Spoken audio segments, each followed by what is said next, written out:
करा. हाय मित्रांनो, सर्वप्रथम सगळ्यांना गुड मॉर्निंग.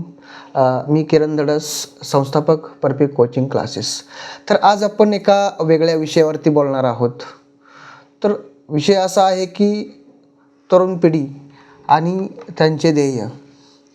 आता सर्वप्रथम आपण हे ठरवणं गरजेचं आहे की आपल्या मुलाचा कल काय आहे, किंवा त्याला what do you want to becomes, किंवा तुम्हाला काय बनायचे आहे हे ठरवणं खूप गरजेचं असते. काही वेळा मी बरेचशी अशी उदाहरणं पाहिलेली आहेत की पालक म्हणत असतात की तू डॉक्टर व्हायचं, तू इंजिनियर व्हायचं, परंतु त्या मुलाचा कल असतो की नाही वो, मला नाही का एक डिझायनर व्हायचं आहे, किंवा मला स्वतःचा काहीतरी बिझनेस चालू करायचा आहे. मग त्यावेळी काय होतं, ह्या सगळ्यांचा प्रेशर त्या मुलावरती टाकतात आणि त्याच्या मनाविरुद्ध त्याचं ॲडमिशन एखाद्या कॉलेजमध्ये घेतलं जातं. त्यानंतर असं होतं की कुठलीही गोष्ट मनाविरुद्ध केली तर माणूस नाही का त्यामध्ये त्याला इंटरेस्ट राहत नाही आहे. तसंच होतं आणि तो 1-2 वर्षानंतर मध्येच कॉलेज सोडून देतो. कारण काय असते की त्या एखाद्या गोष्टीमध्ये नाही का इंटरेस्ट नसेल किंवा रस नसेल तर ती माणूस तो मनापासून करत नाही आहे. तर मला त्या पालकांना एक सांगायचं आहे की मुलांना त्यांच्या आवडीनिवडीनुसार जगू द्या. म्हणजे काय की त्यांना शेवटी त्यांचं करिअर करायचं आहे. म्हणजे आईबापांनी जन्म दिला म्हणजे कर्म दिलेलं नाही आहे.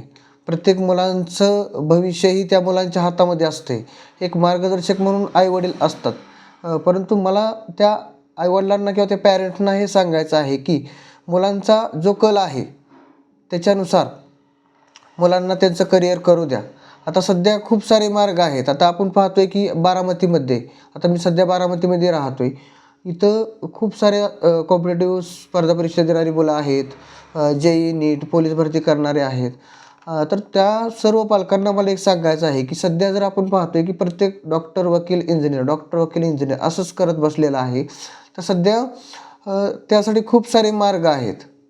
तुम्ही चांगल्या पद्धतीनं पोलीस होऊ शकता, किंवा MPSCमध्ये तुम्ही करिअर करू शकता. सगळ्यांनी जर डॉक्टर झालं तर पेशंट येणार कुठून, आणि सगळ्यांनी जर वकील झालं तर त्यांना नाही का त्यांना तरी कुठून गिऱ्हाईक येणार. तर मला असं वाटतं की खूप सारे मार्ग आहेत. प्रत्येकाने आपापल्या मार्गाने नाही का वाटचाल करणं खूप गरजेचं असते. आता अलीकडे पालकांचं काय झालं की मुलांनी डॉक्टरच व्हावं, मुलांनी इंजिनियरच व्हावं. सध्याची कंडिशन जर पाहिलं तर बारामती जी MIDC आहे ती C ग्रेडमध्ये पडते. तिथं सरासरी इंजिनियरला 20,000 ते 25,000 रुपये पेमेंट भेटतं. परंतु आपण जर पाहिलं तर इथं 20-25 सोडा 15,000मध्ये इंजिनियर काम करतात. मग मला एक सांगा, तुम्ही 10 ते 15 लाख रुपये खर्च करून 15,000 रुपये पेमेंट